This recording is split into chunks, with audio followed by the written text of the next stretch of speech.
Good evening. Pardon me while I adjust. This is a very sudden video. Um, I was just, so it's, you'll be able to see this from the video, but it's May 2020, in the middle of the coronavirus outbreak. So I am I'm quarantining with my girlfriend at the moment, so not in my flat. I haven't been for a few weeks, but I am in my chair where I've been playing, reading and playing Pokemon and things like that. I've been thinking very deeply about Pokemon as I want to do. Um, and there's been a few things that I've considered making videos about, but I haven't been collecting video games because I don't. I only really do it in shops and mainly in CEX because there aren't really other shops in Glasgow for that sort of thing. Or I haven't gone for the car boot sale thing. I'm not rummaging through drawers. I'm just going to obvious places. Anyway, so I haven't been acquiring anything, and I already did kind of a rummage through the drawers type video.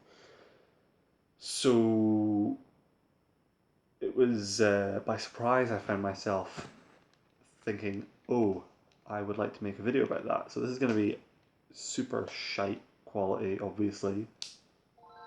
But yeah, I was firing up Pokemon Fire Red. Basically, it's like 10 o'clock. I'm going to go to bed soon, but she's playing Animal Crossing on the Switch, and I couldn't bring myself to. Well, basically, I was bored. I fired this up, bought it ages ago. Well, a few months ago. Haven't turned it on yet. And here we are, playing this backwards, so forgive me. And I see the leftover file on it, player Jamil, 120 hours just about playtime, almost everything in the Pokedex. So someone's played this to death. It's funny that someone has played it so thoroughly and traded it in. Presumably as well, unless it was someone who did buy it at the time, played it to death, and then it sat in a drawer for 10 years. If it was someone who picked it up later on, considering that it was, traded into CEX probably not long before I got it, if it was someone who picked it up, in the last couple of years, you'd think it'd be a die-hard fan, someone like me who's picking these games up, and picks it up later on, and then plays it to that extent. You'd think they'd hold on to it, but anyway, we can only speculate.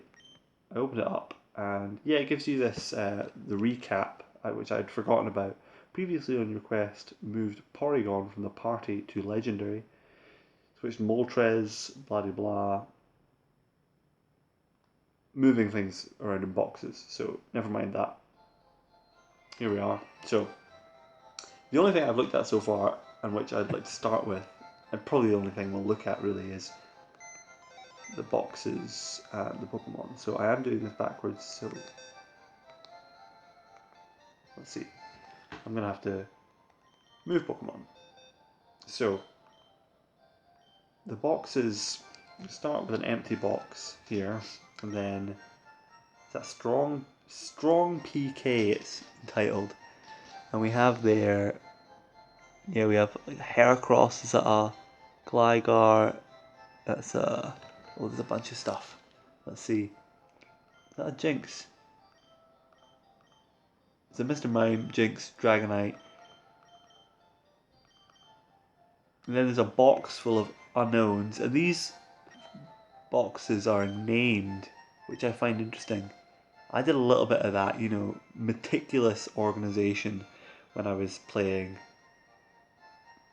my Pokemon Ruby, Sapphire, and Diamond and Pearl, and kind of trying to get complete Pokedexes to a certain extent, and then flirting a little bit with the competitive side of things online. Storm Peak 8, then an unknown folder. It's quite funny though that there's these anomalies, you know, which shows just how well people can be bothered actually organising these things. This one called Coupley, presumably couple. You've got pairs here of each sex, male and female, and then the pattern goes away. I know that different Pokemon can breed with one another, and it's dependent on not type but a different kind of category. So maybe that's what Jamil was doing. And then you've got Cuckoo. I don't know what that's about. I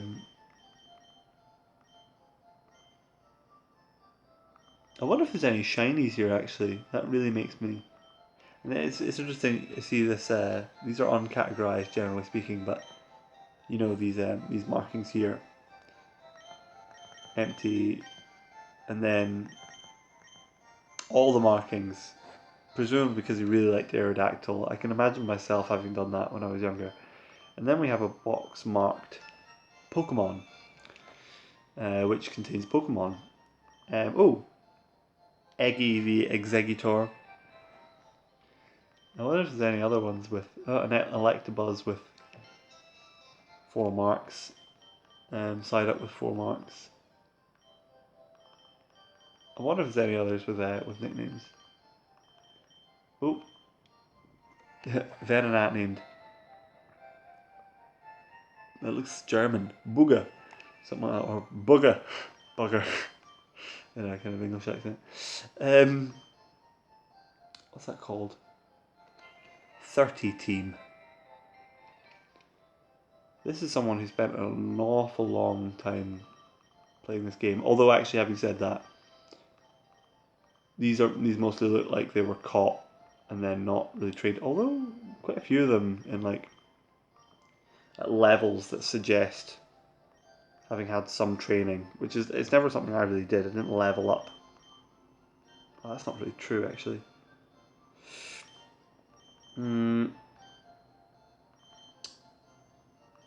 Next box back is Legendary, without the A, which is not entirely made up of legendaries. You've got Porygon, you've got Tyranitar, Tentacruel, which is really odd, Arcanine, Sentret,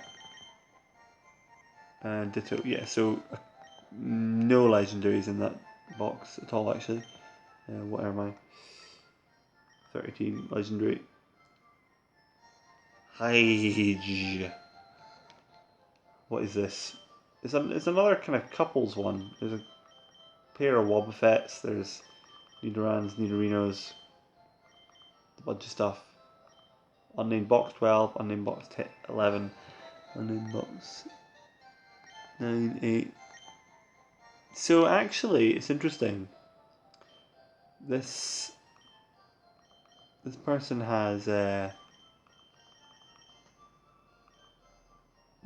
boxes are actually full of pretty mediocre Pokemon. So, but they had 148.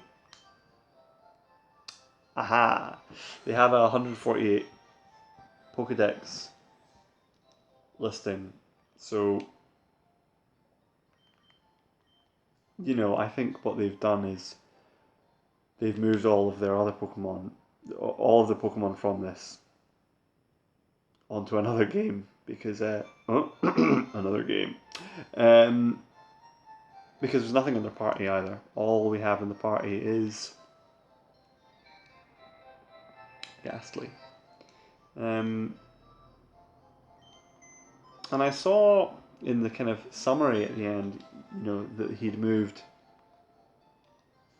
Pokemon from the party to a box called Legendary. I'm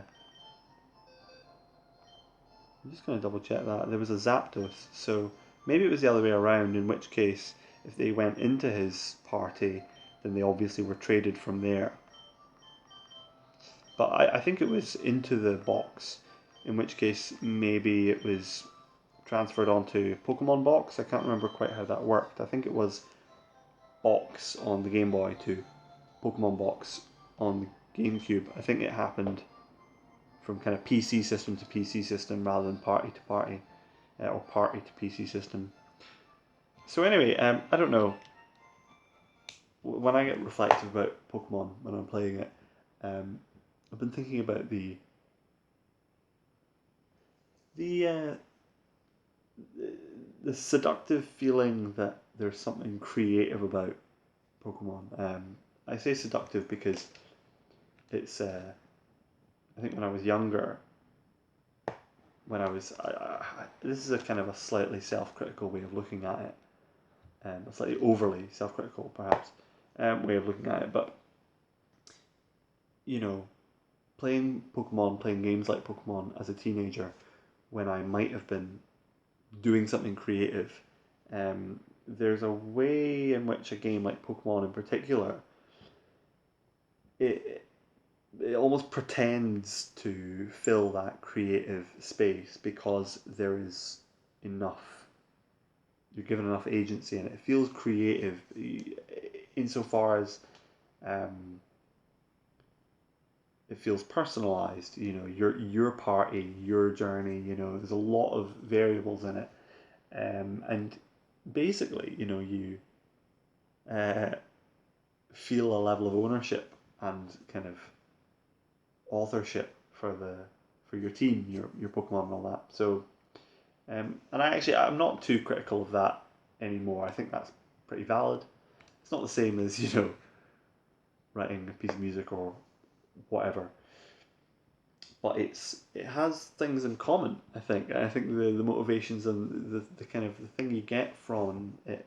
You know, anyway, that's for a longer, not even necessarily a video, but I can't bother really getting into that in depth right now. But that is what I found so interesting about firing this up, just meaning to play it, realizing there was a save file on it, and seeing the amount of time invested in the game straight away. You saw like 120 hours, the person's name, interestingly all in caps, because I was quite, well, when I was a bit older, I was fussy about having, you know, upper and lower case, and now I keep it all in uppercase because there's something uniquely stylistic about seeing the name in uppercase in the Pokemon games. So that's kind of an almost a nostalgic thing now. I like to see it all in uppercase because it looks like a name in a game, and that is kind of unique and interesting. Um, but yeah, his name was all in uppercase, so either shared that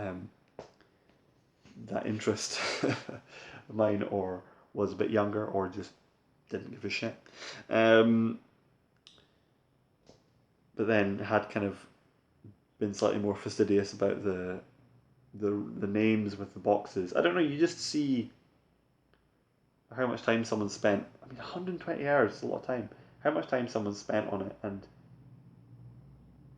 already thinking about the investment, the personal investment that goes with a game like Pokemon, more so than a lot of games, even other RPGs, and a lot more so even than games with a more emotionally driven storyline. You know, which is I've got a bit of a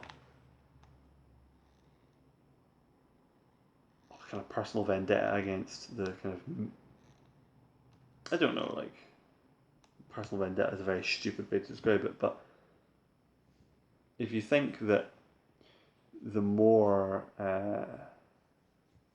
story and emotion and storytelling and these sorts of things that you can get into games, the better and more artistic and more important, valuable they will be. I think that's wrong.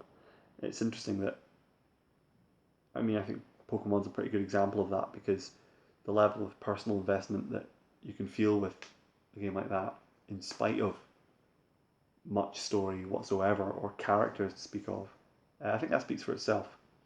And that's what was evident to me from opening this up, and I couldn't help but come and discuss it and explore it. So that's that. Cheers.